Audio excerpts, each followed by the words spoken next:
101 Dalmatians, produced in 1961 by Walt Disney, and was directed by Clyde Geromini, Hamilton Lusky, and Wolfgang Reitherman. This is the 1961 animated version. I absolutely loved this movie growing up. As a young kid, it was in my rotation of Disney movies to watch on a regular basis. For one, just because it was a great story and Cruella is such a great Disney villain, but I also just always have loved dogs. So this movie, on so many levels to me, was so entertaining and appealing. The movie at times is extremely adorable and cute. The Canine Crunchies commercial is so catchy and fun to watch. Canine Crunchies can't be beat, they make each meal a special treat. Happy dogs are those who eat nutritious Canine Crunchies. And at other times, very dark and ominous. Any way you like, poison them, drown them, bash them in the head. You got any chloroform? Not a drop. And no ether. Either. I don't care how you kill the little beast, but do it! And do it now! Can you imagine that kind of dialogue in a kid's movie today? Back in the day, Disney was just savage and upfront, brutal, clearly. But I think these kind of movies that had non-pleasant situations actually, in a way, prepared you for the real world. Cruella de Vil, after the dogs, is clearly the most important character in this movie, and I love that Disney is just giving Cruella her own movie, starring Emma Stone, set for May 28th, 2021. It has the potential to be something really special. Anyway, this is just a movie in my eyes that is a timeless classic, and it's just one of these movies that gives me nostalgic feeling. It makes you feel good and smile. So without further ado, let's jump into spoilers and what happens in this movie. Here is your 5-second warning.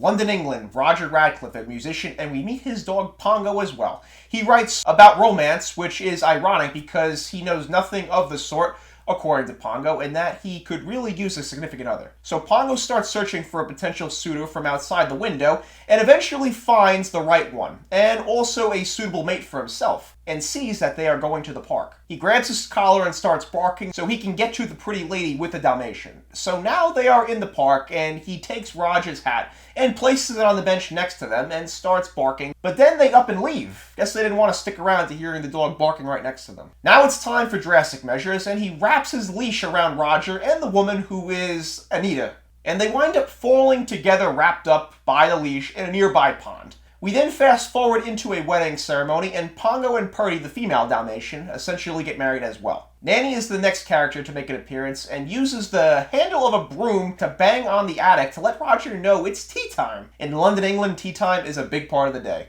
Ah yes, then Cruella de Vil shows up and we see her reckless driving and the silhouette of her in the doorway. Pretty terrifying. This yellow smoke coming from that thin pipe or whatever it is it's got to be some strong type of drug. It's yellow. She's certainly an exceptional villain. And Roger really hates Cruella. I mean, really hates her. And starts trolling her and playing the trombone and the piano very loudly from the attic because he quick scurried away because he doesn't want to deal with her. We learn of her obsession of fur coats, and she has a unique interest in the arrival of Pongo and Purdy's puppies, which those of you who aren't familiar with this story, you can only guess what she has in mind. Worried and concerned fathers-to-be wait outside for the puppy's arrival. Roger viciously smoking on his pipe. Pongo begins to mildly faint when Nanny calls out the number of 15 puppies is in the litter. Seconds later, Nanny says 14, sadly, which means one has sadly passed away. But Roger decides that friction might be a lifesaver. And rub away he does, and then we see a nose and a head appear. So clearly it worked, or Nanny and Anita don't know when something is dead or alive. Then the devil herself is just standing there in the doorway, Cruella dying to see the puppies, and it's just white with no spots, and she's horrified to find out, no spots. Mongrels! No spots! No spots at all! What a horrid little white rat!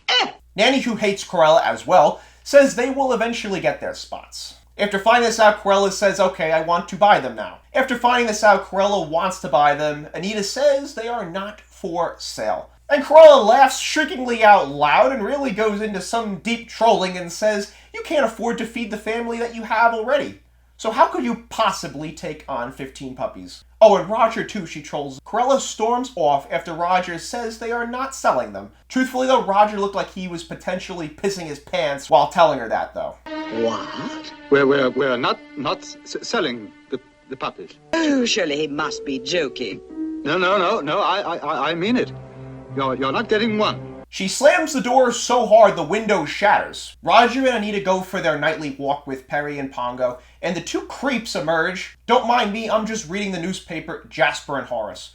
Corella has paid these two to kidnap the puppies. Nanny answers the door, and after they ring the bell, they pose as electricians there to inspect wiring and the switches. We're here to inspect the wiring and the switches. We're from the gas company. Electric. Eh? Electric company. And Jasper, the one with the brains of this duo, tries laying down a good line of Oh, but we didn't call for any inspection. Oh, yes, Mum, I know. You see, there's a new act's just been passed in Parliament. Comes on the heading of the Defence of the Realm Act. It's Article 4, Section 29. It's very important. It's a law. And it's for your own safety, Mum. But Nanny won't have it, so long as the Mr. and Mrs. aren't there. So now it's time to resort to drastic, violent measures. By bursting through the door, Jasper goes upstairs and tricks Nanny by heading behind the door, then holds it shut while Horace is then seen walking away with a bag, and it's obvious what it's containing at this point. Jasper lets the door go, and Nanny flies back violently. I'll call the police! Help!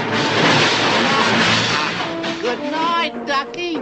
Ta-ta! She then discovers what they've taken. Now it becomes headline news in the paper, and Corella is just having a good old time being entertained at their expense. Jasper and Horace aren't so thrilled with the news, though.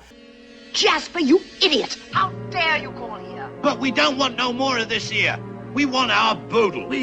We'll settle for half. Not 1 shilling till the job's done. Jasper. You understand? Jasper. But it's here in the blinking papers. Pictures and all. Corella calls Anita to console her. Roger is definitely suspicious, though. What does she want? Is she calling to confess? Please. Where are they? Pongo proposes the Twilight Bark, which basically is the game of telephone for dogs. There's the Twilight Bark. Twilight Bark, but dear, that's only a gossip chain. Darling, it's the very fastest way to send news. So Pongo proceeds with the Twilight Bark and gets a response from a Great Dane, which I truly think is Scooby-Doo in the Dalmatian universe. So it's picked up by Scooby-Doo, and now the chain begins. Old Towery Bloodhound heard the call and is loud enough and alerts a nearby horse in a barn who is known as the Captain. So the Captain informs Sergeant, who reports to the Colonel. Sergeant Tibbs is very good at his job. Tibbs informs the Colonel that he had heard puppy barking the last 2 nights at Hell Hall, which sounds not like a very good place to be, Hell Hall. Also known as the Old DeVille place. But the Colonel doesn't believe so because nobody has lived there for years. But the Captain spots smoke coming from the residence in the distance. The Colonel walks Tibbs over to the estate, and Tibbs does his best Mission Impossible rendition. Tibbs sees that 99 puppies are in the residence. Horace and Jasper are on guard. Jasper, instead of grabbing his bottle of wine, grabs Tibbs by the neck, and he freaks out and gets attacked by Jasper, but manages to escape, though. Next scene, we see Pongo by the window listening to the Great Dane, who tells him to meet up at Primrose Hill. And him and Purdy escape out a back window, and they find out that their pups are at the DeVille place. And Purdy does not have a good feeling about that, because she knows that woman is just plain evil, and does not have good intentions. They have to wind up crossing a lake in snow, so the terrain is less than desirable. Corella pulls up to the estate and tells Jasper and Horace that it needs to be done tonight, because the police are everywhere. And just listen to Corella and the dialogue of what was acceptable for kids' movies back in 1961. Any way you like, poison them, drown them, bash them in the head. You got any chloroform? Not a drop. And no ether. Either. Either. I don't care how you kill the little beast, but do it! And do it now! Forms of how to murder, I mean, we all eventually like shows on ID Discovery, Forensic Files, and serial killer documentaries, right? So we have to learn of that sort of stuff sometime. Jasper and Horace tell Corella they want to wait till after the TV they are watching is done. She then threatens them and calls them idiots and tells them that if the job is not done, she'll call the police. So Corella is not very loyal, that's for certain. While they are distracted, Tibbs directs the pups out of a hole in the wall. Horace and Jasper, when the show is over, give a rather graphic depiction of what is to take place. I'll pop them on the head. You do the skinning. Oh, no, you don't, Jasper. I'll pop them off and you do the skinning. So now Horace and Jasper are looking for the pups. And Jasper looks under the bed, and Tibbs emerges with this chaotic cat freakout, and all the pups storm out accordingly. Come out wherever you are. Horace! Ooh! It's that mangy tabby cat. He's the ringleader. And take shelter under the stairway. Of course, after Horace and Jasper collide into each other, the classic criminals that are buffoons, but they are found once again, and take off once again, and get driven back into the original main room with the fireplace and TV. Pongo and Perry hear the Colonel and take off to the residence, and right on cue, jump through a window to stop the potential slaughter. Literally. Jasper tries to knock Pongo's block off, but puts a hole in the bottom of the door, and Tibbs and the pups make their escape. Off. Them Tibbs. Go on, give them what for. No, Colonel, retreat!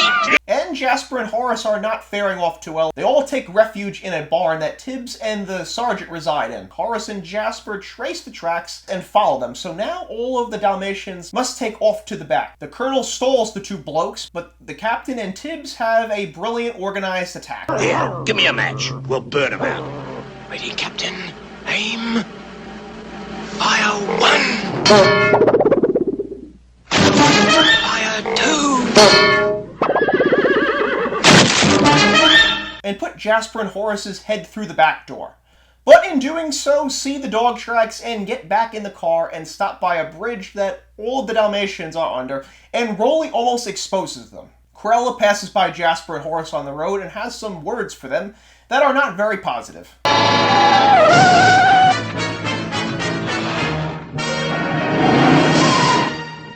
Well, any sign of them? Not so much as one blooming footprint. And we've been up and down every blinking road in the old county. We're froze stiff. We're giving up. Oh, no, you don't. We'll find the little mongrels if it takes till next Christmas. Now get going. And watch your driving, you imbeciles. You want to get nabbed by the police? Isn't it ironic that she's telling them about their driving when she's driving around like a crazy lunatic? Conditions have taken a turn for the worse, and now the Dalmatians are walking in a blizzard. Thankfully, a collie who's aware of the alert tells them that there is a dairy barn nearby and they can take shelter there. All of the puppies, though, are very hungry, and there are these very generous female cows that offer them their udders to feed and give them their warm milk. Back on the move, the Dalmatians are crossing a road, and Pongo hears obnoxious honking, so you know it's Corella. Pongo tries to cover up the tracks, but Corella is shrewd and nothing gets by her. They get to the Labrador retriever in Dinsford that the collie told them about, and he informs them that there is a ride back to London in this van. That looks to be a moving van of some sorts. Two of the pups, Lucky and Patch, get into a spat and wind up in soot. This building that they're in is obviously one for a blacksmith that is the owner of this Labrador retriever. And an idea strikes Pongo. Why don't we all roll in the soot and mask ourselves to look like a Labrador? The lad makes his way to the van and starts loading some of the puppies up into the van, and Horace says, "Hey, do you think that they disguise themselves?" And he's right, they are. But Jasper shuts it down brutally. Look, Jasper, do you suppose they disguise themselves? Say now, Horace, that's just what they did. Dogs is always painting themselves black. You idiot! Corella is making her rounds around the town and stops short of running Pongo and some of the pups over, and the snow is melting from the top of the houses above, and the water is washing away the soot, and Corella catches on and yells for her two henchmen. And Corella tries to run the van off of the road that is containing the puppies, and she winds up crashing down into a ravine under a bridge, and I have to tell you, you think she's done there, but her vehicle is something of a godlike monster. And she just backs up and continues back on the road. And this movie has some horror elements to it for sure. Corella in pursuit looks like something out of the fucking Exorcist. Jasper and Horace go coming back. Is now officially over. And she really lets them have it, but at this point Jasper has really had enough and tells her to shut up. You idiots! You fools! Oh, you imbecile! Shut up. Roger and Anita are decorating their Christmas tree, pondering why Purdy and Pongo took off, but lo and behold, they arrive home and all is well. And now Roger gets inspiration for a song, and the end. What a marvelous story and a Disney classic. So my final score for 101 Dalmatians, the animated 1961 version.